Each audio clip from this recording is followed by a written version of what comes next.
Le Festival des architectures vives à Montpellier, une invitation à pousser la porte de plusieurs hôtels particuliers du centre historique. Cette année sur le thème ambitieux de la beauté.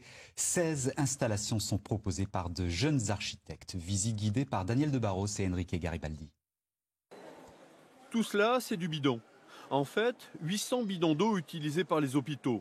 Plutôt que les enfouir comme d'habitude, l'association West is More en fait une œuvre éphémère pour que tout le monde réfléchisse au devenir des déchets plastiques, une démarche qui interpelle le visiteur. Tout le travail de l'artiste est dans l'interprétation qu'on peut en faire et le message qu'il veut transmettre. Si le message passe pour certaines personnes, c'est parfait.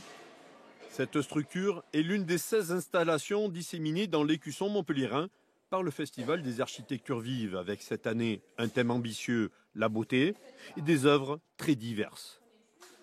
On peut apprécier, ne pas apprécier, mais en tous les cas, il y a une émotion qui se crée. Et c'est un espace à vivre. C'est un temps particulier où on va déambuler dans la ville. On va retrouver le plaisir aussi de se perdre. On voit beaucoup de gens se perdre.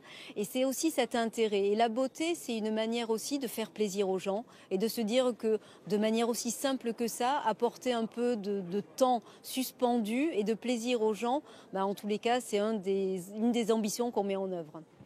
Le festival nous guide dans des cours intérieures d'hôtels particuliers, la plupart du temps inaccessibles au public, comme ici, où ce papillon d'or illumine l'hôtel d'Aurès. C'est très, très léger, très fin, très aérien. Ça représente bien le papillon. Non, c'est vraiment très, très réussi. Voilà. Les œuvres d'architecture vive s'exposent jusqu'au 16 juin. L'an dernier, elles ont attiré 18 000 visiteurs sur 5 jours. Et ça, c'est pas du bidon.